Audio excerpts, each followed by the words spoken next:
दोस्तों, आज के वीडियो में बात करेंगे बालों की 5 मुख्य समस्याओं के बारे में। वैसे तो बालों की बहुत सारी समस्याएं हैं, लेकिन ये 5 समस्याएं मुख्य हैं। तो चलिए जानते हैं कौन कौन सी समस्याएं हैं। पहली, बाल झड़ना। जी हाँ दोस्तों, सबसे ज़्यादा और सबसे बड़ी समस्या बालों की है बाल झड़ना। हर व्यक्ति को जीवन में कभी ना कभी इस समस्या से दो चार होना पड़ता है। हर व्यक्ति के बाल कभी ना कभी झड़ते हैं, चाहे वो तनाव के कारण झड़े, चाहे वो खान पान की आदतों के कारण झड़े, चाहे वो किसी बीमारी के कारण झड़े, और चाहे वो किसी दवाइयों के दुष्प्रभाव की वजह से झड़ें। तो जीवन में कभी ना कभी हर व्यक्ति के बाल झड़ते हैं। दोस्तों, बाल झड़ना एक नेचुरल प्रक्रिया है। हर व्यक्ति के 50 से 60 बाल डेली झड़ते हैं। लेकिन यदि बाल झड़ना बहुत ज़्यादा हो जाए, एक्सेसिव हो जाए, 150, 200, 300 तक बाल पर दिन एक दिन में झड़ना शुरू हो जाए, तब समस्या का कारण होता है। इसे विज्ञान की भाषा में डिफ्यूज हेयर लॉस या टेलोजन एफ्लियम कहा जाता है। इसका कारण ये होता है कि बाल झड़ने का जो फेज होता है टेलोजन, वो जल्दी आता है और बहुत तेजी से आता है। जो बाल 10% टेलोजन फेज में होने चाहिए, वो बढ़कर 15, 20, 25, 30% तक भी हो जाते हैं, जिससे बाल झड़ने की संख्या 2, 3, 4 गुना तक बढ़ जाती है और मनुष्य को बहुत परेशान करती है।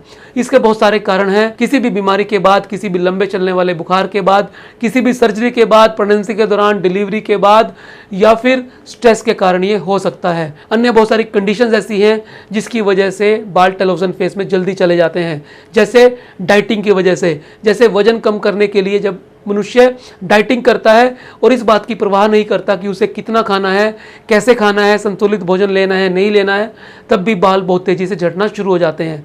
तो ये डिफ्यूज हेयर लॉस यानी बालों का झड़ना होता है। दोस्तों, इसमें चिंता करने का विषय इसलिए नहीं है कि यदि आपने समय से अपना इलाज शुरू कर दिया और समय से उन सब चीज़ों का ध्यान रख लिया, तो आपके बाल वापस भी आ सकते हैं।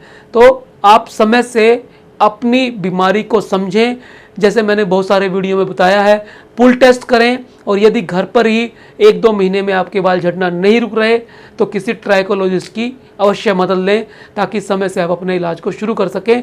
दोस्तों, जो बाल टेलोजन एफ्लियम की वजह से गए हैं, वो सारे के सारे वापस आ सकते हैं यदि टाइमली ध्यान दे दिया जाए।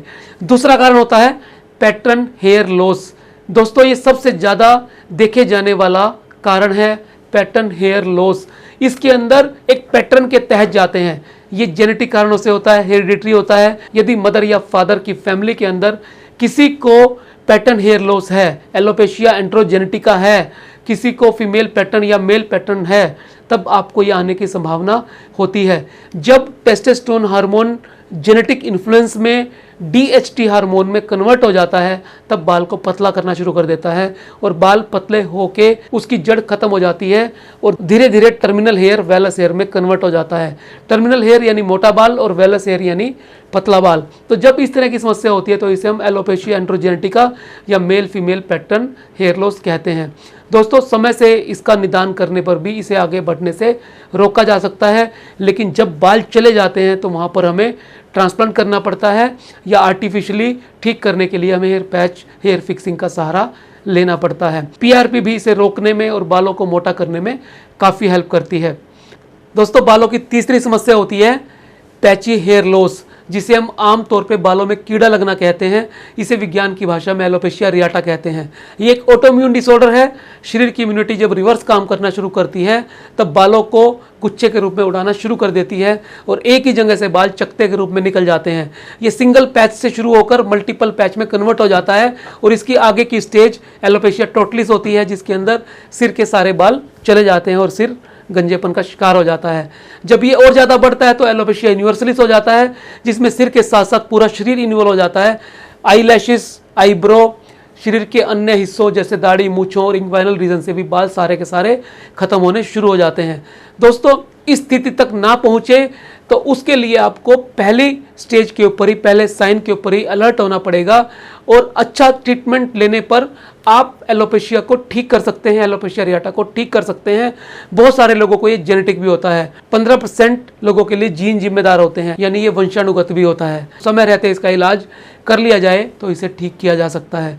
दोस्तों, बालों की चौथी बड़ी बीमारी होती है डैंड्रफ। ये भी एक बालों की कॉमन समस्या है। हर दूसरे व्यक्ति को ये बीमारी होती है, यानी दुनिया की 50% आबादी कभी ना कभी इससे पीड़ित रहती है। ये दो किस्म का होता है, ड्राई और ऑयली। इसके बारे में डिटेल से मैंने बहुत सारे वीडियो बनाए हैं, उनको आप देख सकते हैं।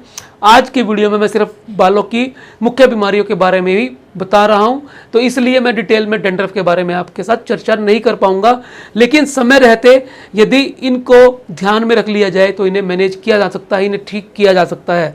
ध्यान ये रखना है कि ऑयली डैंड्रफ में आपने ऑयल नहीं लगाना है, क्योंकि ये आपके गंजेपन का भी आगे जाकर कारण बन सकता है। दोस्तों, बालों की पांचवी बड़ी समस्या है प्रीमेच्योर ग्रेइंग, कम उम्र में बालों का सफ़ेद होना।